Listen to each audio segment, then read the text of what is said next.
Քրիստոս ծնավ եւ հայտնեցավ, օրհնյալը ծնունդը Քրիստոսի, ձեզ եւ մեզ մեծ ավետիս։ Հենց այսպես Սուրբ Ծննդյան տոնին մարդիկ ողջունում են իրար եւ շտապում մասնակցելու Սուրբ Պատարագին եւ ջրօրհնեքի արարողությանը։ Հունվարի 6-ին հայ առաքելական եկեղեցին տոնում է Հիսուս Քրիստոսի ծնունդն ու հայտնությունը։ Այն մեկնարկել էր հունվարի 5-ին երեկոյան ժամերգությամբ եւ ջրագալույցի պատարագով։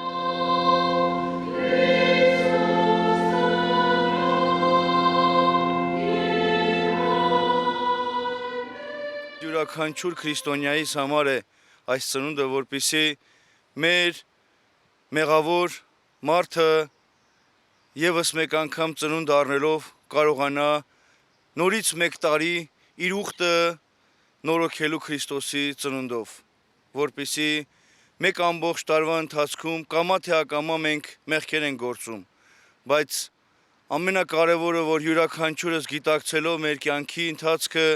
պետք է ապրենք աստվածահաճո եւ քրիստոնյա վայել կյանք։ Ձուկը, չրեղենով ու չամիչով համեմված փլավը եւ իհարկե կարմիր գինին, որ Հիսուսի արյան խորհրդանիշն է, զարդարում են տոնական սեղանը համախմբելով մարդկանց։ Կապանի տարածաշրջանի հոգեվոր հովիվը շեշտում է, սյունեցիները շարունակում են պահպանել ավանդույթները։ Ցանկանում եմ հայոց աշխարհին խաղաղություն, բոլոր հայ ժողովրդին համբերություն, մեծ սեր, բարիություն, թող աշխարհի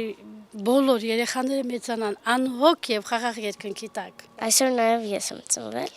մեզ եւ ձեզ ավետիս։ Յուրաքանչյուր քրիստոնյա թող իր ուխտը նորոգի Քրիստոսի հետ եւ դառնա այն մոգերից մեկը,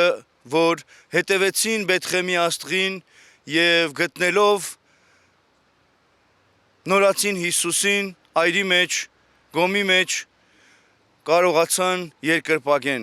Սուրբ Ծնունդը հույսի, խոնարհության եւ ճշմարիտ լույսի հայտնության տոնն է։ Թող Սուրբ Ծննդյան աստվածային լույսը լուսավորի մեր ճանապարհները։ Օրվա խորհրդի մասին խոսել է նաեւ Սյունյաց թեմի առաջնորդ գերաշնորհ Տեր Մակար եպիսկոպոս Հակոբյանը։ Հիշեցնենք նաեւ հունվարի 7-ին Մեռելոցին հայ առաքելական եկեղեցիներում կմատուցվի Սուրբ ու անմահ պատարագ։ Աննա Մելքումյան, Ռոբերտո Հանջանյան, Սյունիք լուրեր։